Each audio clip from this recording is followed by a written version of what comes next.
جو ریاکاری کے لیے اپنے عمل کو، اپنے مال کو پیش کرتا ہے، مال بھی ہاتھ سے گوایا اور فائدہ بھی کچھ نہ کیا۔ اس کی مثال دی، کیا تم میں سے کوئی یہ پسند کرتا ہے؟ یہ استفہام انکاری ہے، یعنی کوئی پسند نہیں کرتا۔ کیا؟ ان تکون لہ جنتن، کہ اس کا ایک باغ ہو، من نخیل وعناب، کھجوروں کا اور انگوروں کا، تجری من تحتها الانہار، اس باغ کے نیچے نہریں بہتی ہوں، پانی بھی وافر ہو، لہو فیہا من کل الثمرات، اور اس شخص کے لیے اس باغ میں ہر طرح کا پھل موجود ہو،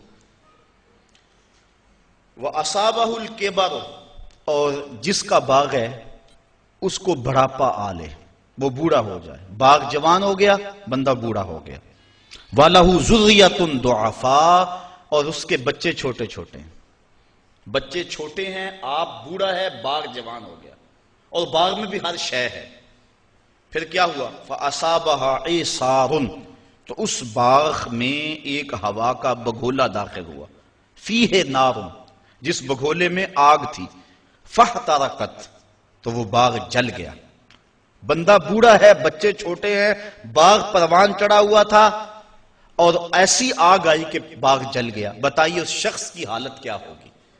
بوڑھا ہے، آگے باغ لگا نہیں سکتا، بچے کام اٹھا نہیں سکتے، باغ زندگی بھر کی کمائی تھی وہ جل گیا، اسے آسرا تھا اس باغ پر، بتاؤ اس کی کیا کیفیت ہوگی؟ کہا ایسے ہی جو شخص ریاکاری کے لیے مال خرچ کرتا ہے، وہ سمجھتا ہے میرے نیکیوں کا باغ ہے، کل قیامت کے دن ملے گا، لیکن جب اس دن دیکھے گا تو وہ باغ جلا ہوا ہے۔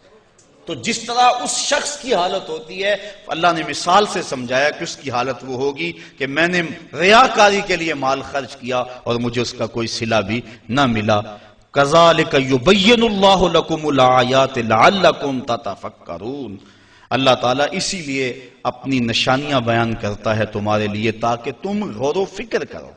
ایک درہم بھی خرچ کرنے لگو تو دیکھو کہ دل میں ریا تو نہیں آ رہی، بڑی محنت سے پیسہ کمایا جاتا ہے، خون اور پسینے کی کمائی ہوتی ہے، اور اس کو یوں ہی نہ اڑا دو، بلکہ تم نے مال جیسی متاع وارنی ہے اس کے راستے میں، تو پہلے اپنے دل کو مخلص کر لو، خلوص کے ساتھ۔ ایک درہم بھی دو گے تو اللہ وہ بھی قبول فرمائے۔